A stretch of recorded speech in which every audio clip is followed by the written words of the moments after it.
ਸਾਰਿਆਂ ਨੂੰ ਪਤਾ ਹੈ ਰਾਂਝਾ ਆ ਕੇ ਹੀਰ ਦੀਆਂ ਮੱਝਾਂ ਚਾਰਦਾ ਰਿਹਾ। ਪੰਜਾਬੀ 'ਚ ਗੱਲ ਦੱਸਣ ਲੱਗਾ। ਮੱਝਾਂ ਚਾਰਦਿਆਂ ਕੋਈ ਅਰਸਾ ਹੋਇਆ ਤੇ ਪਿੱਛੋਂ ਭਰਾਵਾਂ ਨੇ ਖਤ ਘੱਲਿਆ।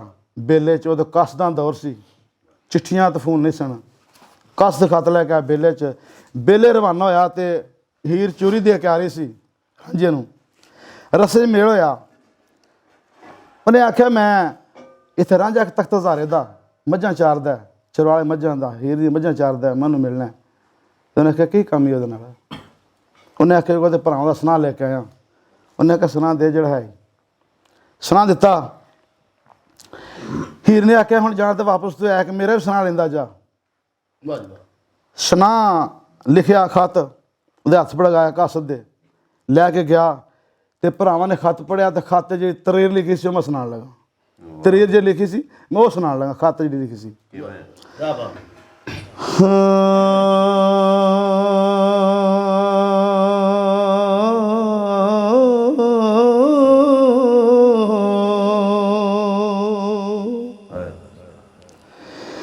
ਵੇ ਘਰ ਆਈਆਂ ਦੌਲਤਾਂ ਕੌਣ ਦਿੰਦਾ ਏ, ਘਰ ਆਈਆਂ ਦੌਲਤਾਂ ਕੌਣ ਦਿੰਦਾ ਏ।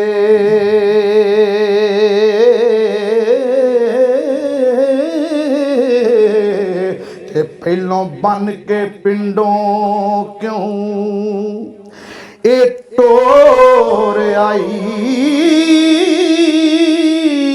ਅਸਾਂ ਜੁੰਦਿਆਂ ਨਹੀਂ ਜਵਾਬ ਦੇਣਾ। ਓ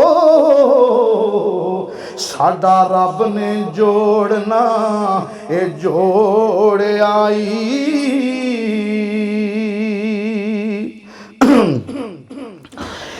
ਵੇ ਕਿਸੇ ਚਿੱਠੀਆਂ ਖਤ ਸੁਨਾਹ ਉਤੇ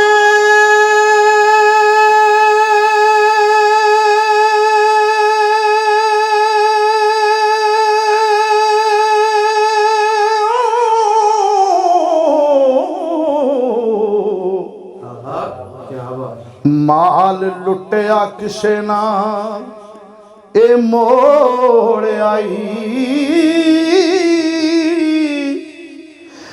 ਦਿਨ ਰਾਤ ਰਵੇ ਸਾਡੇ ਨਾਲ ਹੱਸਦਾ, ਇੱਕ ਘੜੀ ਨਾ ਅਸਾਂ ਇਹ ਵਿਛੋੜ ਆਈ।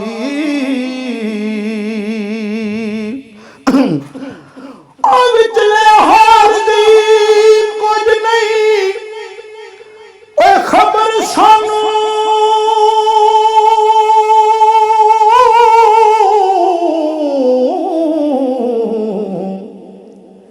ਕਿਹੜੀ ਗੱਲ ਤੋਂ ਰੁੱਸਿਆ ਇਹ ਦੌੜ ਆਈ। ਵਾਰਸ ਸ਼ਾਹ ਹਜ਼ਾਰੇ ਦੇ ਉਹ ਬਾਗ ਵਿੱਚੋਂ ਅਸਾਂ ਫੁੱਲ ਗੁਲਾਬ ਦਾ ਇਹ ਤੋੜ ਆਈ।